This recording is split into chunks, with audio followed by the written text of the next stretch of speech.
Hey guys, আসসালামু আলাইকুম। তো কেমন আছো তোমরা? তোমাদের মাঝে আবার নতুন গল্প নিয়ে আসা পড়ছি। তো বেশি কথা না কয়ে শুরু করা যাক। সকাল সকাল ঘুম থেকে উঠে দেখি আমার চাচাতো বোন আমার শার্ট প্যান্ট অর্ধেক টেনে খুলে ফেলছে, শুধু নিচে জাইঙ্গা পরানো আছে। সি সি সি সি। তখন আমি বললাম, এসব কি করছিস রিয়া? তোর মাথা খারাপ হয়ে গেছে? আমি তোর ভাই হই। সে যাই হস বলে সম্পূর্ণ টান দিয়ে আমার নিচ থেকে কাপড়টা নিয়ে গেল, শুধু জাইঙ্গা পরানো আছে। কোনো কিছু দিয়ে যে শরীর ঢাকবো তাও পারছি না, ও সব নিচে ফেলে রেখেছে। রিয়া, আমি যেই দাঁড়াতে যাব, উঠবি না, যেভাবে আসো সেভাবেই শুয়ে থাক। তখন আমি বললাম, দেখ তুই আমার চাচাতো বোন, আমি তোরে বোনের নজরেই দেখি, প্লিজ তোর সাথে আমি জোরাজুরি করতে চাই না। আর তুই তো জানিস যে আমার একটা গার্লফ্রেন্ড আছে। রিয়া কোনো কথা না শুনে ওর শরীর থেকে সম্পূর্ণ কাপড় খুলে ফেললো। 100 কাপড় নাই ওর শরীরে। আমার চাচাতো বোন দেখতে একদম পরীর মতো সুন্দর, ওর দিকে চোখ তুলে তাকানো যায় না। এতই সুন্দর বাবা মার একমাত্র মেয়ে, আর ওর বাবা এখানকার এমপি। একে তো ওর শরীরে কাপড় নাই, আবার ওর দিকে চোখ তুলে তাকানো যায় না। ওর সুন্দরের জন্য নিজেকে কন্ট্রোল করতে চেষ্টা করছি, কিন্তু কিছুতেই পারছি না। কেমন যেন ওর প্রতি আমার একটা লোভ লেগে গেল। রিয়া কিছু বলার আগে সবকিছু ভুলে ওকে জড়িয়ে ধরে কিস করতে লাগলাম। প্রায় 1 ঘন্টা পর আমার মনে হলো আমি কার সাথে কি করছি।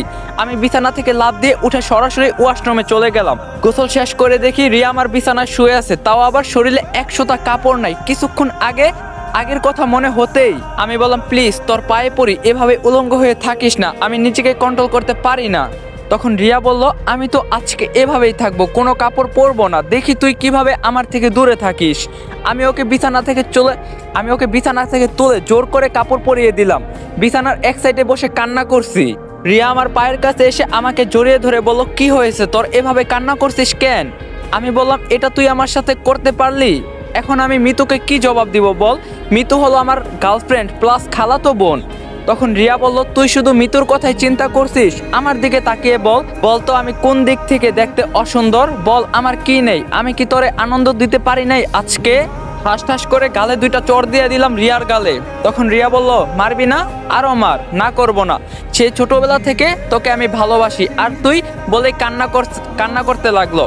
তখন আমি বললাম, তাই বলে তুই আজকে আমার সাথে? সি ভাবতেও আমার ঘৃণা হচ্ছে। হ্যালো বন্ধুরা, এই ভিডিওটি মিস করবে না। আপনাদের জানাতে এসেছে এক নতুন ও মজাদার অনলাইন ক্যাসিনো সম্পর্কে। বানজাই বেট।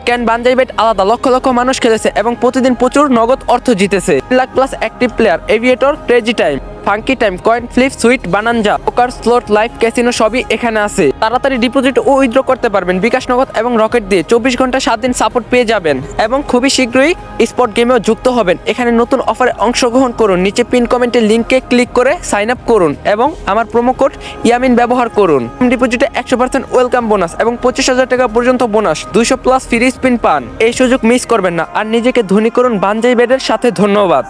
এখন আমি চাচা চাচিকে কি জবাব দিব?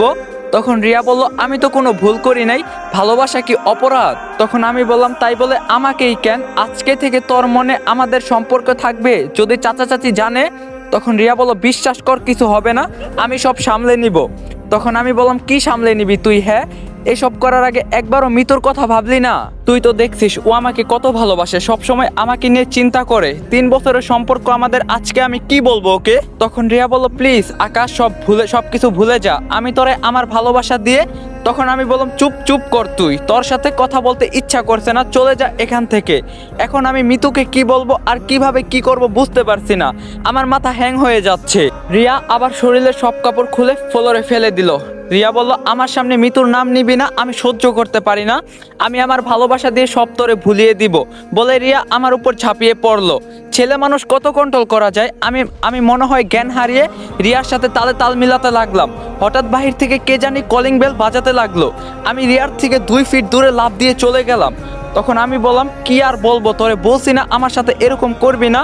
এমনিই তুই এত সুন্দর, আবার এভাবে দেখলে কিভাবে সহ্য হয় বল? একটু তো চিন্তা করতে পারিস, যেখানে মহল্লার পোলাপান তোর আসার জন্য তাকায়া থাকে সেখানে আমি। তখন রিয়া বলল, আমি তো তোরে আমার বুকের মাঝে লুকিয়ে রাখতে চাই, আর আমার মনে তো তুই। ওসব কথা বাদ দে। তখন আমি বললাম, সবকিছু তোর জন্য হয়েছে, বাহিরে মনে হয় মা বাবা দাঁড়িয়ে আছে, এখন আমি কি বলবো? তখন রিয়া বলল, আরে আমাদের পরিবারের সবাই মৃতদের বাড়িতে গেছে তোর বিয়ের ব্যাপারে কথা বলতে, আর এইদিকে আমি আমার কাজ সেরে ফেললাম, তোরে আমার করে নিলাম। একটু পর কলিং বেল বাজতে লাগলো।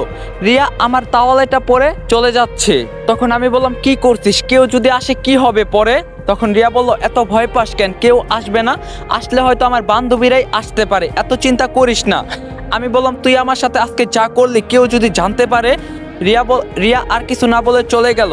রিয়া আমার চাচাতো বোন, ওই বলছি না দেখতে শুনতে মাশাল্লাহ, তবে ওকে আমার বোনের নজরেই দেখতাম।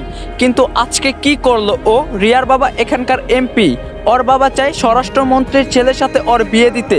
ওই দিন আসছিল ছেলেটা দেখতে একদম গুন্ডার মতো, আর আজকে যে রিয়ার সাথে এসব হবে আমার কল্পনার বাহিরে ছিল। হঠাৎ আমার কানে এলো বাহিরে কিসের চেঁচামেচি শব্দ শোনা যাচ্ছে। তাড়াতাড়ি রিয়ার ওড়নাটা দিয়ে শরীর ঢেকে বাহিরে গিয়ে দেখি আমার পরিবারের সবাই দাঁড়িয়ে আছে, আমার চাচা চাচিও আছে। রিয়াকে ওর বাবা কথা শোনাচ্ছে, কিন্তু ওরা তো আজকে আমার খালার বাসায় যাওয়ার কথা, তাহলে এখানে কেন?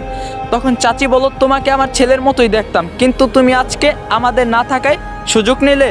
তখন আমি বললাম, আমি তো ঠাস ঠাস করে বাবা দুইটা চর দিয়ে বলল, কি করলি আজকে তুই? সিসি, এখন তোরে নিজের ছেলে বলতেও ঘৃণা হচ্ছে। চাচা বলল, অনেক হয়েছে, আর না, আমি বুঝে গেছি তোর ছেলেকে আমার মেয়ের পিছনে লেলিয়ে দিয়ে এখন ভালো সাজা হচ্ছে।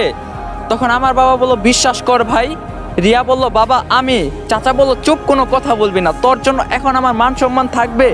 হাতে ইশারা করতে চাচার বডিগার্ড এসে বাবাকে আর মাকে ধরে ফেললো। চাচা বলল, ওকে মেরে এমন জায়গায় ফেলবি যাতে কেউ কিছু টের না পায়। আর আজকের পর থেকে বাবাকে উদ্দেশ্য করে বলল, যদি আমার পরিবারের উপর নজর দেশ, এভাবে লাশ হতে হবে কাউকে। চাচার অনুমতি পেয়েই বডিগার্ডটা আমাকে ইচ্ছা মতো মারতে লাগলো। তখন আম্মু বলল, প্লিজ প্লিজ ভাই, তোমার পায়ে পড়ি, আমার ছেলেকে ছেড়ে দাও, বিশ্বাস করো আমরা এই দেশ ছেড়ে চলে যাব। তখন রিয়া বলল, বাবা ওকে মেরো না, ওর কোনো দোষ নাই। চাচার ইশারা পেতেই বডিগার্ড রিয়াকে আর চাচাকে ভিতরে টেনে টেনে নিয়ে গেল। আর বাবা তো বোবা হয়ে গেছে, কোনো কথাই বলছে না। আমার এখন খুব কষ্ট হচ্ছে, নাক মুখ দিয়ে রক্ত পড়ছে। বাবা আর মা আমার দিকে তাকিয়ে কান্না করছে। আস্তে আস্তে আমার চোখ বন্ধ হয়ে যাচ্ছে, কিছুই বলতে পারছি না। আমি কিছুক্ষণ পর জ্ঞান হারিয়ে মাটিতে পড়ে গেলাম। তখন চাচা বলল, এই হয়েছে, মারা বন্ধ কর, যত হোক আমার রক্ত, যতই হোক আমার রক্ত, মায়া লাগে, এবারের মতো মাফ করলাম। আর যেন আমার পরিবারের উপর তোর ছেলের নজর না দেয় বলে দিস, নইলে শরীরের জায়গায় থাকবে কিন্তু মাথা আলাদা হয়ে যাবে। আর আজকের পর থেকে তুই আমার সীমানায় যাবি না, আমি তোর মুখও দেখতে চাই না। আমার কোনো ভাই নেই, আজকে থেকে আমি একা। আজকের ভিতরেই এখানে একটা দেওয়াল তৈরি করবি সবাই মিলে, যেন আমি তোর ওই মুখটা দেখতে না পারি। বলে চাচা চলে গেল। আমার আম্মু বলল, আমার ছেলের কি হয়ে গেল? তোমার ভাই টাকা আর ক্ষমতা দেখে আমার ছেলের কি অবস্থা করছে দেখতে পারছো তুমি? আরো ভাই ভাই করবা না? বাবা আর মা আমাকে ধরাধরি করে হাসপাতালে নিয়ে গেল। মিতু সকালে উঠেই আমাকে কল দিল, কিন্তু আমাকে আর পেল না। আম্মু বলল, কে বলছেন? তখন মিতু বলল, মামি তোমার কণ্ঠ এমন শোনা যাচ্ছে কেন? আর তোমাদের না আজকে আসার কথা ছিল? কোন পর্যন্ত এসেছো তোমরা? জানো আজকে আমি কত খুশি, আমি আমার ভালোবাসার মানুষকে আপন করে পাবো। আর আকাশ কই? মামি ওর কাছে ফোনটা দাও তো একটু। তখন আম্মু বলল, সব শেষ হয়ে গেছে, সব শেষ। তোর বড় মামা আমার ছেলেকে মেরে হাসপাতালে পাঠিয়ে দিছে, আমার একটা মাত্র ছেলে। আর বলে